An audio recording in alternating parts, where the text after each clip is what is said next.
دې آیاتونو کې الله پاک جل شانه د الله پاک ذات داغه وحدانیت او د الله پاک د صفاتو د دې بیان دی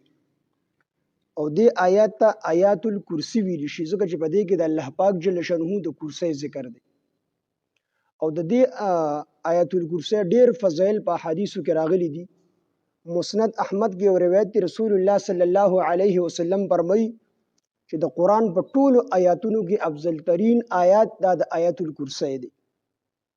دغه رنګ ابی بن کعب رضی الله عنه نبی علیه الصلاۃ والسلام تاسو کو ورته وی چې د قران مجید په ټولو آیاتونو کې د ټولو نه افضل ترین آیات کوم یو دی نو ابی بن کعب رضی الله عنه ورته عرض کو چې د الله پیغمبر د ټولو نه افضل ترین آیات د آیات الکرسی دی نبی علیه الصلاۃ والسلام ته فرمایل ټیپ دی وی اے ابو المنذر تا د رستا علم مبارک شي دغه رنګ روایتو کې راځي چې کوم سړی آیت الکرسی دا د فرض مون نه پس وایي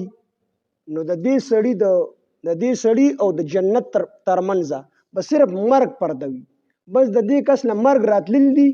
او د جنت او خوشاله مشاهده شروع کیدل چې کوم سړی د فرض مون نه پس آیت الکرسی وایي نو نبی علیه السلام فرمایي چې د دې کس او د جنت په منځ کې به صرف مرګ پرده وي مرګ به پکې حایل وي بس چې دې سړي له مرګ راغی فورا به د جنت ته داخلي یعنی د جنت هغه اثرات او د جنت خوشاله هغه به دې کوم دی صرف مرګ ورله پرده ده دغه رنګ نبی علیه السلام فرمایي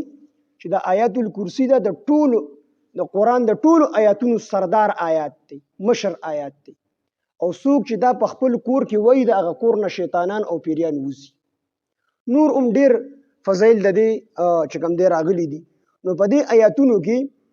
الله پاک جل شانه د ذات وحدانیت او دغه رنګ د صفاتو الله پاک سمیع دی بصیر دی الله پاک همیش لپاره ژوندې دی نه په خوب راځي نه په جوټه راځي د الله رب العزت صفاتو بیان دی په دې کې